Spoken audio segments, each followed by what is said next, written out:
Welcome friends. तो यहाँ पे जो आपका मॉडल पेपर का सॉल्यूशन है उसकी यहाँ पे थर्ड मॉडल पेपर की पार्ट थर्ड डिस्कस कर रहे हैं, जिसमें आपके क्वेश्चन डिस्कस होंगे 51 से 75। ठीक है, तो देखो यहाँ पे पहला क्वेश्चन आपको यहाँ पे बताया जा रहा है, which of the following is not A section of process layout when a process is loaded into the main memory. तो कह रहा है इनमें से कौन सा प्रोसेस लेआउट मतलब प्रोसेस का सेक्शन नहीं है जबकि प्रोसेस को मेन मेमोरी में लोड किया जाता है। अब देखो समझो, यहाँ पे कंसेप्ट समझो। देखो प्रोसेस को जब मेन मेमोरी में लोड किया जाता है तो देखो प्रोसेस को जब मेन मेमोरी में लोड किया जाता है तो उसके लिए क्या होता है, एक हीप सेक्शन भी होता है जो कि एक्टिव पोर्शन रखता है। भाई आपका जो एक्टिव जो ऑब्जेक्ट होता है हीप सेक्शन रहता है। दूसरा स्टैक भी होता है, भाई जो भी आपके फंक्शन एग्जीक्यूट होते हैं किसके थ्रू होते हैं, स्टैक भी होते हैं। टेक्स्ट एरिया भी होता है, टेक्स्ट एरिया होता है। अच्छा ग्राफ नहीं होता है, तो देखो राइट आंसर क्या होगा, graph is the right answer, क्योंकि हीप स्टैक और टेक्स्ट तो उसके लिए मौजूद होता है, तो यहाँ पे ग्राफ नहीं होता है। ठीक है, तो D is the right answer. Next देखो यहाँ पे, देखो which of the following is not a domain of Bloom's taxonomy. देखो ये कह रहा है इनमें से कौन सा ब्लूम का वर्गीकरण क्षेत्र नहीं है। ठीक है, अब देखो ब्लूम का वर्गीकरण क्षेत्र मतलब है कि यहाँ पे जो ऑब्जेक्टिव, देखो ऑब्जेक्टिव है, उद्देश्य है, वो ब्लूम का वर्गीकरण क्षेत्र नहीं है। ठीक है, तो यहाँ पे आपको ध्यान रखना है। तो यहाँ पे आपके पेडागोजी के क्वेश्चन है, तो ये आपके जो ब्लूम का जो टेक्स्टोमोनियल जो मतलब ब्लूम का जो आपका वर्गीकरण क्षेत्र है उसके अंदर आपका ऑब्जेक्टिव नहीं आता। ठीक है, तो B is the right answer. देखो नेक्स्ट कह रहा है which of the following is the correct sequence of communication process. ये कह रहा है कम्युनिकेशन प्रोसेस का करेक्ट सीक्वेंस क्या है। तो देखो समझो यहाँ पे कम्युनिकेशन प्रोसेस के लिए देखो एक क्या होता है, सेंडर होता है आपका, यहाँ पे क्या होता है, एक सेंडर होता है आपका। दूसरा क्या होता है, मैसेज होता है आपका। दूसरा क्या होता है आपका, मैसेज होता है। ठीक है, तो देखो एक कोई भी सेंडर होगा, भाई जैसे सपोज करो मैं आपके साथ कम्युनिकेट कर रहा हूँ तो मैं सेंडर हूँ, मेरा कुछ मैसेज होगा, जैसे मैं आपको जो पढ़ा रहा हूँ ये क्या है, मैसेज है। मीडियम माध्यम होगा, जैसे आपका अभी आप माध्यम क्या है, इंटरनेट की सहायता से हम क्या कर रहे हैं, एक्सेस कर रहे हैं इस चीज को। तीसरा क्या है, रिसीवर, आप लोग क्या हो, रिसीवर हो। तो आपका सेंडर देखो उसके साथ यहाँ पे क्या होगा आपका, यहाँ पे होगा रिसीवर, यहाँ पे क्या होगा आपका, रिसीवर होगा, और साथ में कौन सा माध्यम, मतलब ये क्या होगा आपका, मीडियम होगा। भाई आप किस माध्यम से आप कम्युनिकेट कर पा रहे हो। ठीक है, तो राइट आंसर क्या हो जाएगा, ए इज द राइट आंसर। ठीक है, ए इसका राइट आंसर होगा। मैसेज यहाँ पे सबसे पहले सेंडर, फिर मैसेज, फिर मीडियम और फिर रिसीवर, तो A is the right answer. Next question देखो, देखो नेक्स्ट कह रहा है storage capacity of magnetic disk depend on. देखो कह रहा है मैग्नेटिक डिस्क की स्टोरेज कैपेसिटी किस पे डिपेंड करती है। तो देखो अगर मैग्नेटिक डिस्क की बात करें नॉर्मली तो हमारे होता क्या है, भाई हमारे क्या होते हैं, ट्रैक्स होते हैं। ट्रैक्स में क्या होता है, देखो हमारे टोटल नंबर ऑफ पहले तो सरफेस होते हैं, फिर हमारे ट्रैक्स होते हैं। ठीक है, फिर उसके ऊपर सेक्टर्स होता है, और सेक्टर्स में हमारा क्या होता है, डेटा होता है। तो इन सब का मल्टीप्लाई करने से हमारे क्या निकलता है, मैग्नेटिक डिस्क की कैपेसिटी। अच्छा यहाँ पे देखो, अब यहाँ पे क्वेश्चन पूछा है ट्रैक पर इंच इन सरफेस। ठीक है, अच्छा पर जो आपका सरफेस के ऊपर ट्रैक पर इंच नहीं, ऐसा कुछ नहीं होता है, ये तो गलत है। उसका कह रहा है बिट पर इंच इन ट्रैक, नहीं इससे भी नहीं होता है। फिर कह रहा है डिस्क पैक इन डिस्क सरफेस, ये बिल्कुल सही है कि आपके जो डिस्क जो सरफेस है उसके अंदर कितने डिस्क पैक मौजूद है वो आपका क्या बताएगा, डिस्क वो आपके रियल में कैपेसिटी को डिफाइन करता है। ठीक है, तो यहाँ पे आपकी कैपेसिटी क्या होगा, डिस्क पैक इन डिस्क सरफेस। तो डिस्क सरफेस आपका क्या बताता है, एक्चुअल में कैपेसिटी बताता है। ओके, देखो to copy cell contents during the drags and dry drops. अच्छा ड्रैग्स एंड ड्रॉप्स के अंदर जो आप कॉपी करते हो तो कैसे करते हो, आप कंट्रोल के साथ, देखो कंट्रोल की के साथ आप क्या करते हो, उसको सेलेक्ट करके मतलब एक जगह से आप उठाते हो दूसरी जगह क्या करते हो, उसको डाल देते हो। तो ड्राई एंड ड्रॉप्स का फंक्शन को यूज करने के लिए आप क्या कौन सी की यूज करते हो, कंट्रोल की का यूज करते हो। ठीक है, अच्छा नेक्स्ट आता है आपका from where you access have command in MS Word. अच्छा ये MS वर्ड के अंदर एक्सेस है कमांड, कमांड आपकी सारी कहां से एक्सेस होती है, होम टैग से होती है। एग्जीक्यूशन आप कहां से एक्सेस होती है, होम टैग से आपकी कमांड को एक्सेस किया जाता है। नेक्स्ट देखो what is the term use when you press and hold the left mouse की। ये कह रहे हैं कि आपको क्या करना है, लेफ्ट माउस की को प्रेस करके होल्ड करके रखना है and move the mouse around the slide, और उसको स्लाइड के अराउंड मूव करना है। ठीक है, तो इसका मतलब क्या कर रहे हैं, आप ड्रैगिंग कर रहे हैं, इसका मतलब क्या कर रहे हैं, आप ड्रैगिंग कर रहे हैं। तो इजी कंसेप्ट है, आपने माउस का लेफ्ट बटन को क्या कर दिया, प्रेस कर दिया और उसको होल्ड कर रखा, प्रेस करके रखा, फिर आप क्या कर रहे हो, आप इसमें ड्रैगिंग कर रहे हो। ठीक है, तो राइट आंसर क्या हो जाएगा, B is the right answer. देखो maximum participation of student is possible in teaching through. ये कह रहे हैं कि टीचिंग का कौन सा मेथड है जिसके अंदर सबसे ज्यादा स्टूडेंट पार्टिसिपेशन की संभावना होती है। तो शिक्षण में छात्रों की अधिकतम भागीदारी संभव है। तो यहाँ पे पूछा है, तो आपको देखो ध्यान रखना जो डिस्कशन मेथड होता है, जो चर्चा जो विधि होती है, डिस्कशन जो मेथड होता है, उस के अंदर आपके स्टूडेंट का सबसे ज़्यादा इन्वॉल्वमेंट पाया जाता है। ठीक है, डिस्कशन मेथड में स्टूडेंट का सबसे ज़्यादा इन्वॉल्वमेंट होता है। ठीक है, तो आपको ध्यान रखना है चीज़।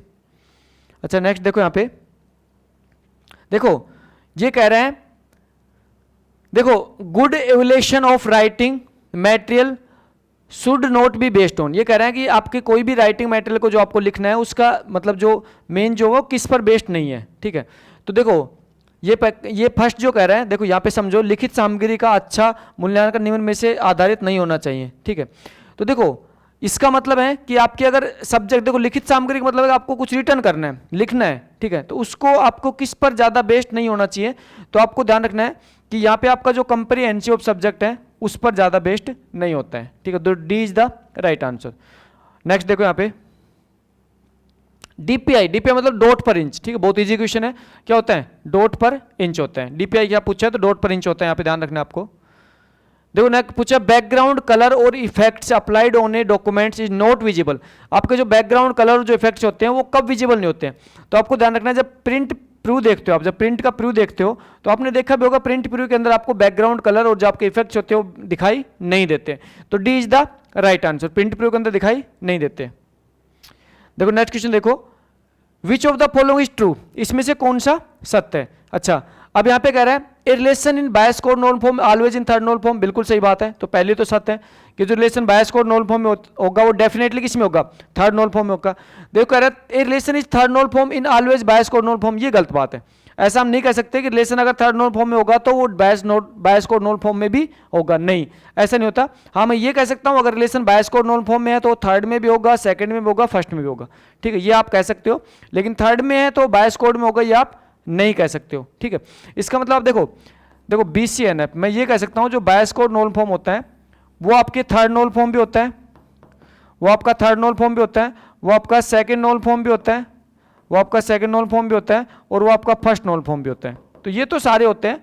ठीक है, ये आपका फर्स्ट नॉन फॉर्म भी होता है, तो ये तो सारे मौजूद होते हैं, बट रिवर्स पॉसिबल नहीं है। ठीक है, तो BCNF और थर्ड नॉन फॉर्म सेम नहीं, गलत बात है, सेम नहीं होते। Relation is third non farm not in BCNF, ये भी गलत बात है, अगर थर्ड BCNF होगा तो डेफिनेटली थर्ड नॉन फॉर्म में मौजूद होगा, तो A is the right answer. Next पूछा है which of the following statement is false, इसमें से कौन सा स्टेटमेंट फॉल्स है, गलत के बारे में पूछा है। तो अच्छा कॉम्पैक्शन, अच्छा ये समझो एक कॉम्पैक्शन क्या होता है, देखो समझो कॉम्पैक्शन टेक्निक्स के बारे में पूछा है। कॉम्पैक्शन टेक्निक के बारे में पूछा है तो समझो, देखो कॉम्पैक्शन टेक्निक क्या होती है। देखो कॉम्पैक्शन का मतलब क्या होता है कि जब आप वेरिएबल साइज स्पेस यूज करते हो, इसका मतलब है कि जब आप रैम को लोकेट करने के लिए जब आप वेरिएबल साइज डिस्क का यूज करते हो, और सपोज करो कि यहाँ पे आपके, देखो सपोज करो कि ये आपका बिजी स्पेस है, इसको मैं कह रहा हूँ बिजी स्पेस, ठीक, ये आपका फ्री है, ये आपका बिजी है, ये आपका फ्री है, ये आपका बिजी है, और ये आपका बिजी स्पेस है। अब देखो फ्री स्पेस एक तो है आपका 100 KB का और दूसरा है आपका 50 KB का। अब देखो मेरे पास फ्री, देखो ये दोनों मेरे पास फ्री स्पेस है, ठीक है, ये दोनों मेरे पास क्या है, फ्री स्पेस है। और यहाँ पे जो प्रोसेस की साइज है, देखो दोनों फ्री स्पेस है, और जो प्रोसेस की साइज है, अगर मैं बात कर रहा हूँ प्रोसेस, तो देखो प्रोसेस की साइज कितनी है, 150 KB है, प्रोसेस की साइज भी 150 KB है। और प्रोसेस 150 KB को प्रोसेस को एग्जीक्यूट करने के लिए यहाँ पे जो मेरे पास में जो फ्री स्पेस है 150 है, लेकिन कंटिन्यूसली नहीं है। अब कंटिन्यूस नहीं है तो यहाँ पे हम एक वहाँ पे 150 KB के प्रोसेस को इसमें अकोमोडेट नहीं कर सकते नॉन कंटिन्यूस में। क्यों? क्योंकि आपके एक टेक्निक्स होती है, तो यहाँ पे आपके नॉन कंटिन्यूस मेमोरी एलोकेशन में, सॉरी कंटिन्यूस मेमोरी एलोकेशन में यहाँ पे आपका कंसेप्ट ये है कि आपके दोनों जो स्पेस है ये कंटिन्यूसली मतलब एक साथ होने चाहिए, तभी आप अलोकेट कर पाओगे। तो इसके लिए टेक्निक्स यूज करते हैं, तो कॉम्पैक्शन और एक पेजिंग यूज करते हैं। तो कॉम्पैक्शन टेक्निक से कहते हैं कि दोनों को पहले एक साथ लेके आ जाओ, मतलब क्या करो, फ्री को एक जगह रख दो और बिजी को एक जगह रख दो, तो उसके बाद प्रोसेस को अलोकेट कर दो। तो देखो ध्यान रखना, यहाँ पे क्या करते हैं, फ्री को एक जगह रख देते हैं, बिजी को एक जगह रख देते हैं। तो इसका मतलब है कि यहाँ पे आपका सारा एक बार सारे प्रोसेस को इंटरप्ट करना पड़ेगा, डिस्टर्ब करना पड़ेगा, फिर आपको क्या करना पड़ेगा, ये प्रोसेस अप्लाई करना पड़ेगा। अब यहाँ पे पढ़ो, The techniques of storage compaction involve moving all the occupied area of the storage on one end और other on main storage। देखो ये कह रहे हैं कि आपके जो ऑक्यूपाइड है, इसका मतलब बिजी है उनको एक जगह रखो और फिर ये उनको अलग रखो, तो बिल्कुल सही बात है, ये तो सही स्टेटमेंट है। अच्छा दूसरा कह रहा है कॉम्पैक्शन इज आल्सो नो, अच्छा दूसरा कह रहा है compaction does not involve relocation of program. नहीं, कॉम्पैक्शन तो इन्वॉल्व होता है भाई, प्रोग्राम को रिलोकेशन में तो इन्वॉल्व करता है कॉम्पैक्शन, तो ये गलत स्टेटमेंट हो जाएगा। तो इसका राइट आंसर तो बी हो जाएगा। अच्छा थर्ड पढ़ो, compaction also known as the garbage collection. सही बात है, गार्बेज कलेक्शन मतलब आप क्या होती है कि फ्री को एक साथ, बिजी को एक साथ, तो गार्बेज कलेक्शन किया जाता है। The system must stop everything while the perform the compaction. सही बात है कि सब कुछ स्टॉप करना पड़ता है जब आपका कॉम्पैक्शन ऑपरेशन परफॉर्म होता है, क्योंकि सारा सारा रीएलोकेटेशन होता है। ठीक है, सभी प्रोसेस को जो मेमोरी का जो एड्रेस है वो रीएलोकेट होता है। ठीक है, ये आपकी कॉम्पैक्शन टेक्निक होती है। सॉरी, तो यहां से आपसे रॉन्ग पूछा है, तो रॉन्ग क्या हो जाएगा, बी आप क्या होगा, रॉन्ग होगा। देखो नेक्स्ट समझो, in application of artificial intelligence is no. देखो कह रहे हैं कि आर्टिफिशियल इंटेलिजेंस की कौन कौन सी एप्लीकेशन होती है, तो कह रहा है expert system, gaming, visual system और ऑल ऑफ दिस। तो आर्टिफिशियल इंटेलिजेंस की तो सभी होती है यहाँ पे, तो यहाँ पे क्या हो जाएगा, D is the right answer, all of the above. ठीक है, सारे के सारे आर्टिफिशियल इंटेलिजेंस की टेक्निक होती है यहाँ पे, तो D is the right answer. अच्छा नेक्स्ट देखो which algorithm is use in the game tree to make the decision for win and loss. देखो विन एंड लॉस का डिसीजन गेम ट्री में कौन लेता है, तो आपको ध्यान रखना एक हॉरिस्टिक एक एल्गोरिथम होती है, हॉरिस्टिक सर्च एल्गोरिथम होती है, जिसकी सहायता से जो गेम ट्री बनती है उसमें विन एंड लॉस का डिसीजन लिया जाता है। ठीक है, तो हॉरिस्टिक ट्री होती है, डीएसए का आपका पार्ट होता है हॉरिस्टिक ट्री, जो आपके क्या होती है, विन एंड लॉस का डिसीजन लेती है। ठीक है, अच्छा नेक्स्ट आपको ध्यान देखो, नेक्स्ट देखो state space the set of action for a given problem is expressed by the. देखो कह रहा है कि यहाँ पे स्टेट स्पेस के अंदर कोई भी आपका ऑपरेशन परफॉर्म करना है जो कि एक पर्टिकुलर प्रॉब्लम पे बेस्ड है। अच्छा ये कह रहा है उसके अंदर आपको स्टेटमेंट दिएगा, इसमें राइट स्टेटमेंट आपको चूज करना है। तो कह रहा है इंटरमीडिएट स्टेट नहीं, ऐसा कुछ नहीं, मध्य इंटरमीडिएट स्टेट नहीं होता है। Successor function that take current action and return next state, बिल्कुल सही बात है कि आपके जो सक्सेसर फंक्शन होते हैं, इसका मतलब जो भी आपके सक्सेसफुल फंक्शन होते हैं वो क्या करते हैं कि देखो उसके वो परफॉर्म होने के बाद जो करंट एक्शन है उसके बेस्ड पे नेक्स्ट जो स्टेट है उसको एग्जीक्यूट किया जाता है। ठीक है, तो B is the right answer.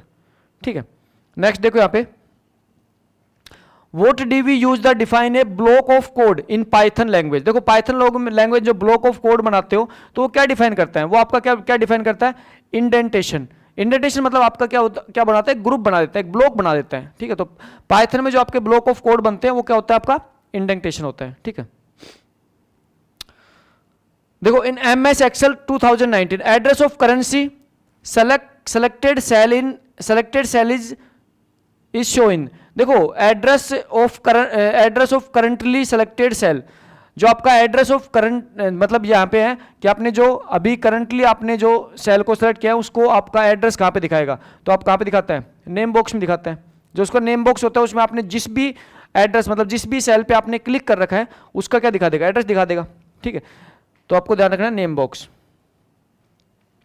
Which of the following special symbol allow in variable name, ये कह रहे हैं कि इसमें से कौन सा स्पेशल सिंबल है जो वेरिएबल के नेम में यूज किया जाता है। तो आपको ध्यान रखना है जो आपका अंडरस्कोर होता है उसको वेरिएबल के नेम में यूज किया जाता है। ठीक है, तो D is the right answer. देखो if an array is use as a function argument the array is pass. देखो कह रहे हैं कि एरे को फंक्शन आर्ग्यूमेंट के रूप में यूज किया जाता है, तो एक्चुअल में एरे क्या पास करता है, तो एक्चुअल में एरे क्या पास करता है, बाय रेफरेंस। देखो एरे हमेशा किससे पास होता है, बाय रेफरेंस की सहायता से पास होता है। इसका मतलब है कि एरे के अंदर हम क्या करते हैं, रेफरेंस को पास करते हैं। ठीक है, जब भी हम एरे को पास करते हैं तो एरे में हम हमेशा रेफरेंस को पास करते हैं। ओके, ये आपको ध्यान रखना है। देखो इफ एनी एरे डिक्लेयर, देखो आपका कोई एक एरे डिक्लेयर किया गया। ठीक है, तो यहाँ पे देखो समझो आपका जो एरे वन डी एरे 1 2 3, तो इसकी वैल्यू क्या है 3 0 1 और 2। इंडेक्स क्या है 0 1 2 3, ये आपका इंडेक्स है। ठीक है, अच्छा साइज यहाँ पे, ठीक है साइज यहाँ पे ए ऑफ 4 है, तो आपके यहाँ पे लास्ट की वैल्यू क्या हो जाएगी, 4 पे क्या हो जाएगी, यहाँ पे 0 हो जाएगी। ए ऑफ 4 है तो इसका मतलब है लास्ट की वैल्यू क्या हो जाएगी, 0 हो जाएगी। अच्छा ओके, अब देखो अब ये कह रहे हैं ए ऑफ 0। अच्छा ए ऑफ 0 क्या होगा, देखो ए ऑफ 0 क्या होगा, ए ऑफ 0 क्या होगा 3 हो जाएगा। ठीक है, और कह रहा है ए ऑफ 4 क्या होगा, भाई ए ऑफ 4 क्या होगा, यहाँ पे ए ऑफ 4 क्या होगा, वो आपका क्या हो जाएगा ए ऑफ 4, ये हो जाएगा आपका 0 हो जाएगा। भाई अब नहीं लिया तो क्या होगा 0 होगा, तो अब क्या होगा 3 0। ठीक है, बहुत ईजी कंसेप्ट है, आप क्या होगा 3 और 0 हो जाएगा। ठीक है, 1 डी एरे आपका असाइन किया है, ए ऑफ 0 और ए ऑफ 4 की वैल्यू आपसे पूछी गई है। देखो in an architecture of database system the external level आपका क्या कहलाता है, पूछा गया है। डेटाबेस सिस्टम का जो आर्किटेक्चर होता है उसके अंदर एक्सटर्नल लेवल को और क्या कहते हैं, तो आपको ध्यान रखना है एक्सटर्नल लेवल को क्या कहते हैं, व्यू लेवल कहते हैं। ठीक है, जैसे आपने देखा होगा कि जब आपका एक्सटर्नल लेवल होता है, जो आपका एक्सटर्नल लेवल होता है जिससे आपके डायरेक्टली यूजर कनेक्टेड होते हैं, एक्सटर्नल लेवल होता है जिससे आपके डायरेक्टली यूजर कनेक्टेड होते हैं। ठीक है, उसके बाद आपका क्या होता है, कंसेप्चुअल लेवल होता है, क्या होता है, कंसेप्चुअल लेवल होता है। फिर आपके क्या होता है यहाँ पे क्या होता है आपका फिजिकल लेवल होता है आपका, यहाँ पे क्या होता है, फिजिकल लेवल होता है आपका। और फिर रियल में आपके लास्ट में क्या होता है, यहाँ पे आपका डेटाबेस होता है ना, ये आपका डेटाबेस होता है। ठीक है, अब देखो जो एक्सटर्नल लेवल है उसको सेकंड नाम क्या होता है, व्यू लेवल। एक्सटर्नल लेवल का दूसरा नाम क्या होता है, व्यू लेवल। अच्छा, कंसेप्चुअल लेवल का दूसरा नाम क्या होता है, लॉजिकल लेवल। दूसरा नाम क्या होता है, लॉजिकल लेवल। अच्छा, फिजिकल लेवल का दूसरा नाम क्या होता है, इंटरनल लेवल। क्या होता है, इंटरनल लेवल। तो ये भी आपको ध्यान रखना है, यहाँ से आपके डायरेक्टली कौन कनेक्टेड होता है, आपके यूजर कनेक्टेड होते हैं। ठीक है, तो आपको ध्यान रखना है, बहुत ईजी सा कंसेप्ट है। तो डेटाबेस का जो आपका थ्री लेयर आर्किटेक्चर होता है या फिर 3 स्कीम आर्किटेक्चर होता है, जिसको आपको किस में डिवाइड करते हैं, एक्सटर्नल लेवल, कंसेप्चुअल लेवल और फिजिकल लेवल में। ठीक है, तो आपको ध्यान रखना है यहाँ पे राइट आंसर क्या होगा, D is the right answer. देखो नेक्स्ट कह रहा है जनरलाइजेशन इज ए प्रोसेस। देखो जनरलाइजेशन आपका किस टाइप का प्रोसेस होता है, तो आपको ध्यान रखना generalization bottom up process. Generalization क्या होता है आपका, बॉटम अप प्रोसेस। कि सपोज करो कि यहाँ पे मैंने एक टेबल ले रखी है एम्प्लॉय, एक टेबल क्या ले रखी है, एम्प्लॉय टेबल ले रखी है। ठीक है, और साथ में दूसरी टेबल क्या ले रखी है, यहाँ पे दूसरी टेबल ले रखी है स्टूडेंट। ठीक है, जब मैं इन दोनों टेबल को सपोज करो मैंने दोनों टेबल को मर्ज कर दिया और यहाँ पर मैंने टेबल क्या बना दी, पर्सन टेबल बना दी। क्या बना दी, पर्सन। तो यहाँ पे ये जो प्रोसेस है, ये आपका क्या होता है, बॉटम अप प्रोसेस होता है। क्या होता है यहाँ पे, बॉटम अप होता है। और इसी को हम क्या कहते हैं, जनरलाइजेशन कहते हैं। तो जनरलाइजेशन कैसा प्रोसेस होता है आपका, बॉटम अप प्रोसेस होता है। इसके साथ में आपका एक स्पेशलाइजेशन भी होता है। तो स्पेशलाइजेशन क्या होता है, जस्ट रिवर्स होता है। स्पेशलाइजेशन मतलब होता है आपके टॉप डाउन प्रोसेस होता है। ठीक है, तो ये जो आपका जनरलाइजेशन होता है, स्पेशलाइजेशन होता है, दोनों आपके ईआर मॉडल के पार्ट होते हैं। तो ईआर मॉडल को जो आपके डिफिकल्ट प्रॉब्लम होती है, कॉम्प्लेक्स प्रॉब्लम होती है, उनको सोल्व करने के लिए स्पेशलाइजेशन जनरलाइजेशन का यूज किया जाता है, जिसमें स्पेशलाइजेशन आपकी टॉप डाउन अप्रोच होती है और जनरलाइजेशन आपकी बॉटम अप अप्रोच होती है। ठीक है, इसमें बहुत बार आपके एग्जाम में क्वेश्चन पूछ जाता है, तो आपको ये ध्यान रखना है। देखो नेक्स्ट आता है Excel worksheet is collection of. तो देखो आपकी जो एक्सेल की जो वर्कशीट होती है किसका कलेक्शन होती है, तो डेफिनेटली किसका होती है भाई, आपकी जो आपकी एक्सेल की जो वर्कबुक होती है, वो किसका कलेक्शन होती है, वो हमेशा किसका होती है, वर्कशीट का कलेक्शन होती है। जैसे आपके वर्कशीट होती है ना एक्सेल में, जो करंट पेज पे आप काम कर रहे हो आपकी क्या है, वर्कशीट है। और एक्सेल की जो वर्कबुक बनती है वो किसका कलेक्शन होती है, एक्सेल वर्कशीट का कलेक्शन होती है। ठीक है, अच्छा तो ध्यान रखना है B is the right answer, worksheet आपका हो जाएगा। ठीक है, अच्छा नेक्स्ट देखो यहाँ पे, देखो isolation is ensured by the component. देखो आइसोलेशन क्या एंश्योर करता है, आइसोलेशन आपका एंश्योर करता है कि आपकी जो कंकरेंसी कंट्रोल कंपोनेंट है उसको एंश्योर करता है कौन, आइसोलेशन। देखो आइसोलेशन कहता क्या है, देखो समझो यहाँ पे आइसोलेशन ये कहता है कि जो आपकी पैरेलल ट्रांजैक्शन होती है, सपोज करो एक आपकी P1 ट्रांजैक्शन चल रही है, या फिर एक P2 ट्रांजैक्शन चल रही है, एक आपकी P3 ट्रांजैक्शन चल रही है, एक आपकी P4, ये सारी की सारी कैसे चल रही है, पैरेलल चल रही है। ये सारी की सारी क्या चल रही है, पैरेलल चल रही है। आइसोलेशन कहता है कि इनको सभी को सीरियल में कन्वर्ट करके, इनको सभी को सीरियल फॉर्म में एग्जीक्यूट करवाओ। जैसे आपने P1 को, फिर P2 को, फिर P3 को, फिर P4 को, कोई भी सीक्वेंस हो सकता है, सीक्वेंस में जरूर नहीं है, ऐसे भी हो सकता है P2, P3, P1, P4, sequence कोई भी हो सकता है, लेकिन आपको करना क्या है, इनको सीरियल फॉर्म में कन्वर्ट करके एग्जीक्यूट करवाना है। तो देखो जब आप सीरियल फॉर्म में कन्वर्ट करके एग्जीक्यूट करवा रहे हो तो होगा क्या कि एक से ज्यादा ट्रांजैक्शन पैरेलल एग्जीक्यूट नहीं होगी, तो किसी भी कारण से अगर फेलियर अगर हो गया तो आपके क्या होगा, वहां पे आपकी ट्रांजैक्शन ज्यादा ट्रांजैक्शन आपके इनकंसिस्टेंट नहीं हो पाएंगे। इसका मतलब आपकी कंकरेंसी कंट्रोल को कौन कर रहा है, कंकरेंसी कंट्रोल को आपको क्या कर रहा है, कंट्रोल कर रहा है कौन, आइसोलेशन। ठीक है, तो आपको ध्यान रखना है। तो यहाँ पे आपकी एसिड प्रॉपर्टी, जो आपकी एसिड प्रॉपर्टी होती है जिसमें आप पढ़ते हो एटोमिसिटी, कंसिस्टेंसी, आइसोलेशन, ड्यूरेबिलिटी। तो देखो एटोमिसिटी आपका ट्रांजैक्शन मैनेजर होता है, भाई आपके ट्रांजैक्शन को कंट्रोल करता है, ट्रांजैक्शन मैनेजर होता है। इस टाइप से आपकी कंसिस्टेंसी होती है, कंसिस्टेंसी कहती है कि डेटाबेस का स्टार्ट होने से पहले और बाद में एंड होने के बाद, मतलब इसका मतलब कोई भी ट्रांजैक्शन स्टार्ट होने से पहले ट्रांजैक्शन एंड होने के बाद डेटाबेस आपका कंसिस्टेंट होना चाहिए, तो कंसिस्टेंसी बताती है। आइसोलेशन आपकी किसको बताती है भाई, कंकरेंसी कंट्रोल है वो आइसोलेशन डिसाइड करता है। ड्यूरेबिलिटी आपको किसकी बताती है कि फेलियर पे जो रिकवरी होती है वो कौन बताती है, आपकी ड्यूरेबिलिटी बताती है। तो बहुत इंपॉर्टेंट प्रॉपर्टी डेटाबेस की, एसिड प्रॉपर्टीज के ऊपर आपके बहुत बार एग्जाम में क्वेश्चन आते हैं, तो आपको एसिड प्रॉपर्टी भी ध्यान से अच्छे से पढ़ना है, ठीक है। तो दोस्तों यहाँ पे जो है टेस्ट सीरीज, जो है टेस्ट मॉडल पेपर की जो आपको सॉल्यूशन दिया जा रहा है, ये सॉल्यूशन आपके लिए बहुत इंपॉर्टेंट है और ये आपके एग्जाम में डेफिनेटली आपकी बहुत ज़्यादा हेल्प करने वाला है। तो प्लीज़ आप इसको अच्छे से आप इसको समझें इस कंसेप्ट को, और मॉडल पेपर को सोल्व करने के बाद जो भी आपको डाउट्स हैं वो आप वीडियो के थ्रू सॉल्यूशन करें। और साथ में आपको क्या करना है, जो आपका यहाँ पे मेरे द्वारा जो आपको टेलीग्राम चैनल पे जो क्वेश्चन प्रोवाइड किए गए थे उन क्वेश्चन को भी आपको साथ में सोल्व करना है। मैं वीडियो के डिस्क्रिप्शन बॉक्स में टेलीग्राम का लिंक भी डालता हूं, तो आपको टेलीग्राम चैनल आप वहां से ज्वाइन कर सकते हैं, ठीक है। Thank you so much.